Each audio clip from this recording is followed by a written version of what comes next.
नमस्कार, न्यूज़ 18 में आपका स्वागत है और मैं हूं जुबैर मलिक। और बुलेटिन की शुरुआत से पहले एक नजर इस वक्त की खास खबरों पर। बाराबंकी और सीतापुर के दौरे पर आज सीएम योगी आदित्यनाथ कई परियोजनाओं की देंगे सौगात।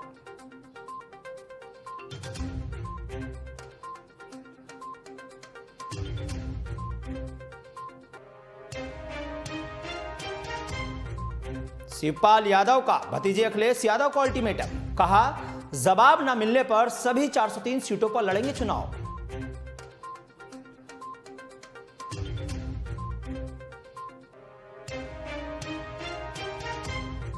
और बांदा जेल में बंद विधायक मुख्तार अंसारी ने सोने के लिए मांगा तख्त व कूलर, जेल प्रशासन पर लगाया लापरवाही का आरोप।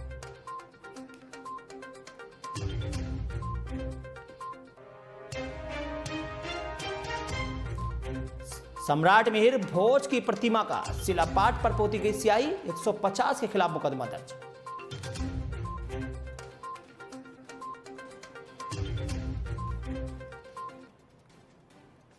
और सीएम योगी का आज बाराबंकी व सीतापुर का दौरा है। इस वक्त की बड़ी खबर हम आपको बता रहे हैं। सीएम योगी आदित्यनाथ आज बाराबंकी व सीतापुर के दौरे पर है, जहां वो करोड़ों रुपए की योजनाओं की सौगात देंगे और बाराबंकी में करीब 186 परियोजनाओं का लोकार्पण व शिलान्यास करेंगे। तो उधर सीतापुर में 167 विकास परियोजनाओं का लोकार्पण और शिलान्यास करेंगे।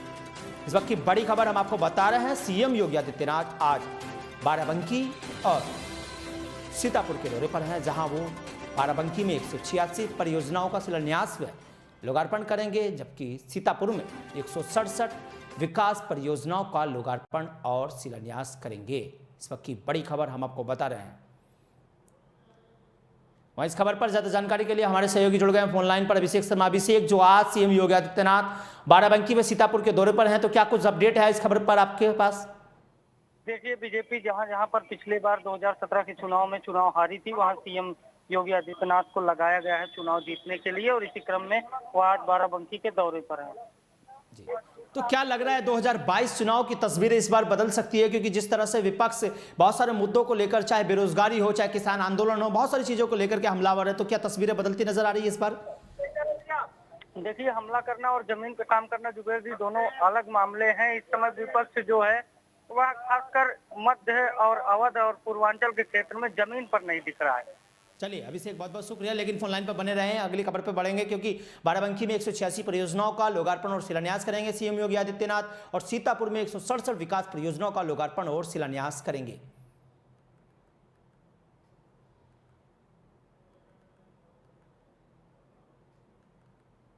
और अगली बड़ी खबर हमें मिल रही है लखनऊ से, जहां प्रसपा अध्यक्ष शिवपाल सिंह यादव ने अखिलेश यादव से 11 अक्टूबर तक जवाब मांगा है। शिवपाल सिंह यादव ने अखिलेश यादव को चिट्ठी लिख जवाब मांगा है कि वो गठबंधन को लेकर बात क्लियर करें, और उन्होंने कहा है कि यदि गठबंधन की बात नहीं होती है तो जवाब न मिलने पर वो सभी 403 सीटों पर चुनाव लड़ेंगे। सपा के साथ गठबंधन के प्रयास लगातार शिवपाल यादव की पार्टी प्रसपा कर रही है, लेकिन अगर 11 अक्टूबर तक इसका जवाब नहीं मिला है तो प्रसपा के राष्ट्रीय अध्यक्ष शिवपाल सिंह यादव ने कहा है कि वो सभी 403 सीटों पर चुनाव लड़ेंगे। शिवपाल को अखिलेश यादव के जवाब का इंतजार है। इटावा में प्रसपा प्रमुख शिवपाल सिंह यादव ने प्रेस कॉन्फ्रेंस कर बड़ा बयान दिया है। वहीं फोनलाइन पर इस खबर को लेकर के ज्यादा जानकारी के लिए हमारे सहयोगी जुड़ गए अभिषेक शर्मा लखनऊ से। अभिषेक, क्या कुछ जानकारी है जो शिवपाल यादव ने कल प्रेस कॉन्फ्रेंस कर कहा है कि अगर 11 अक्टूबर तक जवाब नहीं मिला तो सभी 403 सीटों पर चुनाव लड़ेंगे नई पार्टियों के साथ मिलकर? देखिए, शिवपाल सिंह यादव के द्वारा पूरा प्रयास किया जा रहा है कि किसी तरीके से समाजवादी पार्टी फिर से इकट्ठा हो, समाजवादी कुनबा इकट्ठा हो। हालांकि वहाँ कई बार अपना दर्द मंचों पर भी बयां कर चुके हैं कि अखिलेश यादव हमसे बात नहीं करते, हमारा फोन नहीं उठाते। अब उन्होंने एक समय दिया है अखिलेश यादव को कि अगर आप मान जाएंगे तो ठीक है, नहीं सीटें लड़ाएंगे। अगर प्रसपा लड़ेगी तो नुकसान सपा का है, और यही शिवपाल यादव होना नहीं चाहते हैं। लेकिन अब देखने वाली बात है कि इसमें क्या होगा।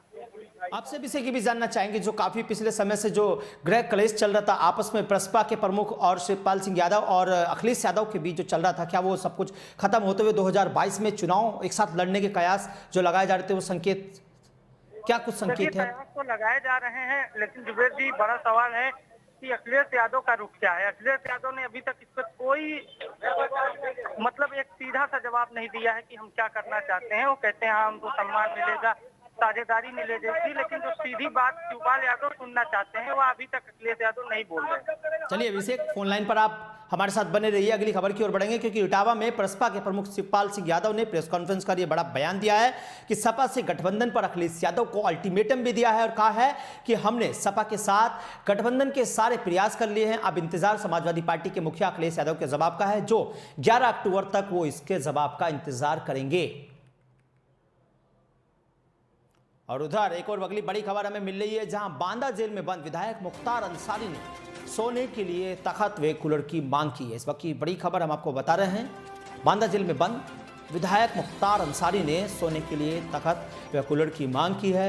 एमपी एमएलए स्पेशल कोर्ट में अर्जी देकर उन्होंने इस चीज़ की मांग की है।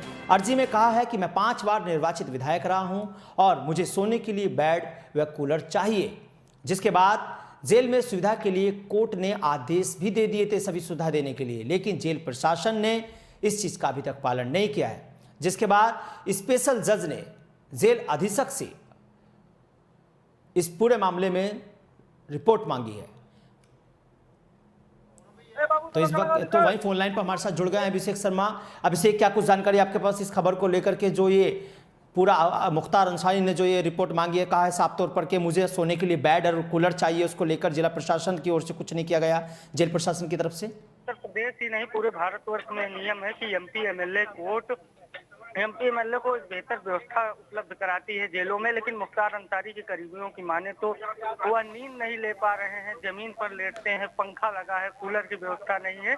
तो विभिन्न मांगों को लेकर मुख्तार अंसारी ने कहा है कि हमें व्यवस्था दी जाए, लेकिन अब यूपी में इस पर भी सियासत शुरू हो गई है। बीजेपी नेता समीर सिंह ने कहा कि ये समाजवादी पार्टी की सरकार नहीं है, मुख्तार अंसारी को व्यवस्थाएं ऐसी नहीं मिलेगी जेलों में, तो जो जेलों की व्यवस्था है वही मिलेगी। कहीं ना कहीं मुख्तार अपने भीतर दर्द को बयां कर रहे हैं, तो वहीं भारतीय जनता पार्टी इस पर हमलावर। लेकिन इसमें स्पेशल कोर्ट ने तो आदेश दे दिए हैं ये सारी सुविधा देने के, लेकिन वो आरोप लगा रहे हैं कि प्रशासन की ओर से नहीं दिया जा रहा है। जेल अधीक्षक से रिपोर्ट मांगी है कोर्ट ने और कहा है कि आखिर क्यों व्यवस्था नहीं दी गई, कारण बताइए। तब देखने वाली बात होगी कि जेल अधीक्षक कारण क्या बताते हैं, लेकिन अभी फिलहाल ये मांग राजनीति में एक नया समीकरण बनाने में जुटी हुई है। इस मांग को लेकर राजनीति तेज हो गई।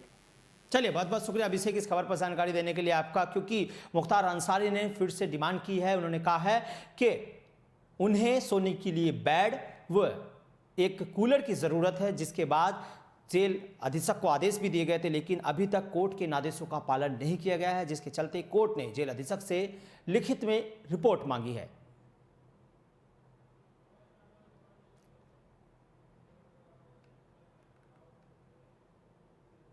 उधर मेरठ के दिल्ली देहरादून हाईवे पर एक बड़ा हादसा हो गया। नोएडा की ओर से आ रही एक लग्जरी कार में बागपत फ्लाईओवर पार करते ही आग लग गई और गाड़ी सड़क पर धू धू कर जलने लगी। वहीं गाड़ी मालिक का कहना है कि वह मेरठ का निवासी है और नोएडा से आ रहा था। उसकी गाड़ी हीट हो गई और हीट होने के बाद धुआं आना शुरू हो गया। जैसे ही वह गाड़ी के बाहर निकला, वैसे ही गाड़ी में आग लग गई। तो तस्वीरें भी आपके सामने हैं, ये जली हुई गाड़ी की हम आपको तस्वीरें दिखा रहे हैं। गाड़ी जलकर बुरी तरह से ध्वस्त हो चुकी है और ये गाड़ी चालक नोएडा से, लग्जरी कार है, ये नोएडा से मेरठ की ओर जा रहा था। ठीक इसी दौरान अच्छा अशोक जी, ये गाड़ी में कैसे आग लगी है, क्या हुआ? गाड़ी हीट हो गई भैया। अच्छा जी, कहाँ से आ रहे थे आप? अच्छा, किस टाइम की घटना है ये? अभी 1 घंटे पहले। अच्छा, तो फिर आपको कैसे पता चला? जब आप उसमें धुआं उठ के तो यार आग लग गई तो फिर अच्छा, तो आप उतर गए थे इसमें? कोई जान का जोखिम? मैं पहले उतरा वहाँ बाकी। अच्छा, कौन सी गाड़ी थी ये? वरना कहाँ के रहने वाले हैं आप? मेरठ के। तो करना पर बाद में फोन करूँगा।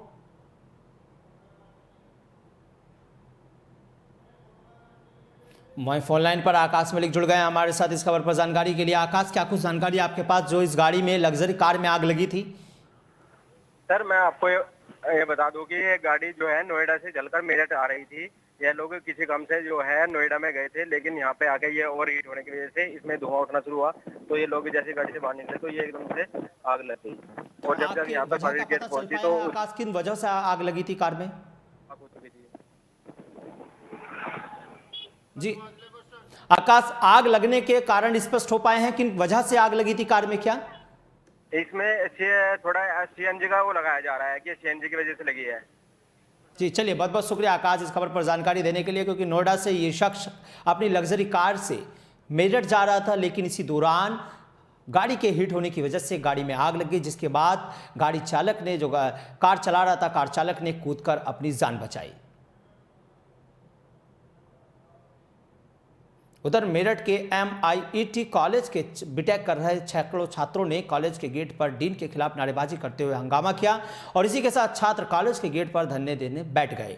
इस दौरान मौके पर पहुंचे मीडिया कर्मियों के सामने छात्रों ने कॉलेज प्रबंधन पर गंभीर आरोप लगाते हुए कहा है कि सप्ताह में 5 दिन सुबह 9 से शाम 5 बजे तक उनकी क्लास होती है और बिना एक भी दिन का समय दिए सोमवार को एक ही दिन में 15-15 मिनट के अंतराल पर छात्रों के 3 विषय की परीक्षाएं ली जाती है। उन्होंने आरोप लगाया कि यदि छात्र विरोध करते हैं तो कॉलेज प्रबंधन उन्हें कॉलेज से निकालने की धमकी देता है। उधर घटना की कवरेज कर रहे मीडिया कर्मियों से कॉलेज के बाउंसरों ने अभद्रता करते हुए छात्रों को आनन फानन में कॉलेज परिसर के भीतर खदेड़ दिया। वहीं इस मामले में कॉलेज प्रबंधन इसे छात्रों और शिक्षकों के बीच का आंतरिक मामला बताकर अपना पीछा छुड़ा रहा है। तुम्हारा? मेरा नाम ध्रुव है भैया। अच्छा। मैं करता हूँ यहाँ पे जी। और सर हम 8 बजे घर से निकलना पड़ता, 9 बजे की क्लास लेने के लिए। यहाँ पे 10 मिनट लेट हो जाओ तो क्लास में टीचर नहीं घुसने देते हमें, और 5 बजे यहाँ पे छोड़ते हैं हमें। 7 बजे तक हम घर पहुँचते हैं। फिर हमारा टाइम नहीं है कुछ पढ़ने का, कुछ करने का, ना मन करता, थकावट हो जाती भाई। इतना पढ़ के तो सारे लेक्चर लेके और थोड़ा बहुत मस्ती करने लग जाओ तो यहाँ पे सब पीछे पड़ जाते, क्लास लो। बाकी सर टाइम नहीं मिल रहा। छोटी छोटी बात पे घर पे फोन कर दिया जाता है। फोन किया जाता है घर पे, घर वाले हमें डांटते हैं। फिर अब उन्हें कैसे समझाए कि हम क्या करें भैया। तो आज क्या हुआ था? आज आप लोगों ने यहाँ पे हंगामा? तो पेपर की वजह से करा है। जो मंडे को ये 3 पेपर ले रहे हैं सर हमारे लगातार, और एक मंडे की छुट्टी नहीं दे रहे, मतलब बीच में कुछ गैप दे दो। और इवन चला रहे हैं ये कि एक हफ्ते में 3 सब्जेक्ट पढ़ा रहे हैं, फिर अगले हफ्ते 3 सब्जेक्ट पढ़ा रहे हैं, तो हम भूल जाते हैं थोड़ा बहुत। फिर अगले हफ्ते दोबारा उसे पढ़ो, फिर उसको रिवीजन करो, तो टाइम से घर पे नहीं मिल रहा। तो किसी को एक्सरसाइज भी करनी होती, जिम भी करना होता है, कोई और तैयारी कर रहा साइड बाई साइड, किसी को टाइम मात मारा था। ओम, जो यार आप लोग यहाँ पे इकट्ठा हो रहे हो, क्या प्रोग्राम है?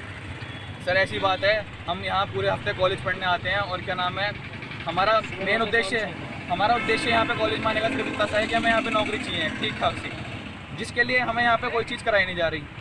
और हमारे को क्या नाम है, हफ्ते में 5 दिन हमारी क्लास होती है, जिसका हमारा नौकरी से कोई संबंध नहीं है जी। और उसको लेके फिर उसको लेके मंडे को हमारे एग्जाम होते हैं। तो मेन हमारी हाँ, और उसमें भी एक दिन में 3 एग्जाम। तो जिसमें हमारे लिए ये नहीं सोचा जा रहा कि अगर कोई अपने से अलग कुछ सीखना चाहे नौकरी के लिए तो वो क्या करे। तो आपका किस सब्जेक्ट में एडमिशन है यहाँ पे? हम सब बीटेक के ही हैं यहाँ पे। अच्छा, बीटेक से। तो सबको नौकरी चाहिए यहाँ पे, कोई भी ऐसा नहीं है कि यहाँ पे उसके लिए आ रहा है कि मस्ती के लिए आ रहा है, उसके लिए आ रहा है। सबको यहाँ पे यही है कि पढ़ाई अपनी जगह पढ़ाई करें, लेकिन इतना तो हमें समय मिले कि हम अपनी नौकरी के बारे में कुछ सोच सकें, जिसके लिए हम इतनी फीस दे रहे हैं जी। तो स्कूल मैनेजमेंट का क्या कहना है, क्या कहते हैं ये लोग? स्कूल मैनेजमेंट वालों को तो हमने पेपर दो बस बच्चों को रेल बना दो, अपना प्रस्ताव रखा। शक्ति कार्यक्रम के तहत महिलाओं को दी जा रही सुरक्षा को लेकर बड़ी बड़ी बातें कही जा रही है, लेकिन महिलाएं लगातार छेड़छाड़ और अन्य घटनाओं से परेशान होकर थाने में जाकर मुकदमा दर्ज कराने को मजबूर है। जनपद बिजनौर के थाना कोतवाली देहात की रहने वाली एक महिला ने बताया कि वो जीएनएम की ट्रेनिंग प्राथमिक स्वास्थ्य केंद्र में कर रही थी। प्राथमिक स्वास्थ्य केंद्र में तैनात सरकारी डॉक्टर जितेंद्र सागर काफी समय से उसके साथ छेड़छाड़ कर रहे हैं। पीड़िता का आरोप है कि डॉक्टर पर गंभीर आरोप लगाए हैं। पीड़िता ने छेड़छाड़ और अन्य मामलों में थाने में मुकदमा भी दर्ज कराया है। पुलिस द्वारा पूरे घटनाक्रम की जांच कराई जा रही है। जांच के बाद पुलिस द्वारा कार्रवाई की जाएगी।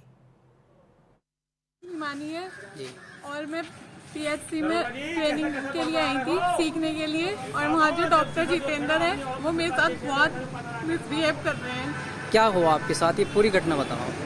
मुझे बोल रहे हैं कि तुम्हें कहीं जॉब नहीं करने दूंगा, वरना तो मतलब तुम भी यहीं रहो, वरना तो मैं तुम्हें कहीं जॉब नहीं करने दूंगा, और तुम्हारे हस्बैंड को भी ससुर को भी जेल में भिजवाऊंगा। क्यों कह रहा है सर? क्या चाहते हैं वे चाहते हैं कि मतलब मैं यहाँ जॉब भी मतलब यहाँ मैं सीखने नहीं आऊँ, और मतलब मेरे साथ ऐसे छेड़छाड़ी करते हैं। कहाँ पे कार्यरत है डॉक्टर जितेंद्र? कोतवाली ब्लॉक। आपने आला अधिकारी से शिकायत की?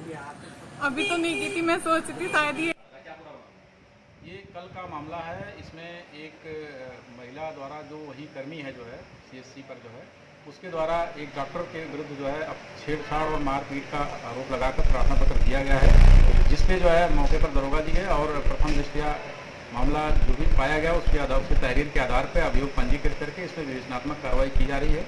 जो भी साक्ष्य आएगा उसके आधार पर विवेचना का गुण दोष के आधार पर निष्पादन किया जाएगा।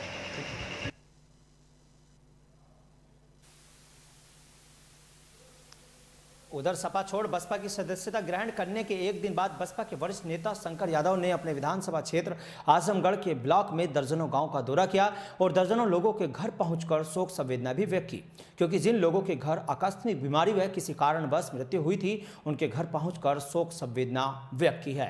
बता दें कि बहुजन समाजवादी पार्टी की नीतियों को पूर्व सरकार व बसपा के किए हुए कार्यों को जन जन तक पहुंचाने के लिए शंकर यादव दौरा कर रहे हैं और 2022 में बसपा सुप्रीमो मायावती को वोट देने की अपील भी कर रहे हैं।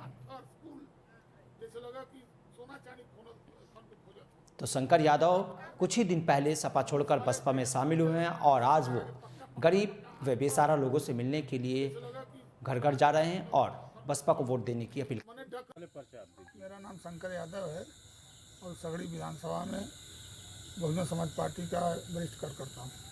आप आज अपने विधानसभा के अजमतगढ़ ब्लॉक में विभिन्न गांवों में दौरा किए हैं, जनसंपर्क किए हैं, इसका मुख्य मकसद क्या था? दौरा हमने जो है अजमतगढ़ ब्लॉक में हरनही से लेके क्या नाम है देवपुर और भुवना उना बुजुर्ग ये सारे गांवों का दौरा मैंने किया है। घुमा हूँ, लोगों के बीच में गया हूँ जहाँ लोग वो किए मरे हुए लोग थे। आज किसी के यहाँ ब्रह्मभोज था, किसी के यहाँ आज तो एक जगह गया हूँ तो 1 घंटा पहले बेचारे मरे थे, बहुत गरीब थे, उनके यहाँ पहुँचा हूँ। और साबिर ललियाबाद कटाई में और एक बच्ची परसों बरसात में दीवार गिर गई, बहुत गरीब लोग थे और दीवार गिर गई। दीवार गिरने से 3 बच्ची, एक बच्ची तो एक्सपायर कर गई और दूसरे 2 बच्चियां घायल हो गई थी। उनके यहाँ गया हूँ, देखा हूँ मिट्टी की दीवार पूरे जो है गिर चुकी थी उनके। और इस बुलेटिन में फिलहाल इतना ही। देश व प्रदेश की तमाम खबरें देखने के लिए बने रहिए जेटी के साथ। फिलहाल मुझे दीजिए इजाजत। नमस्कार।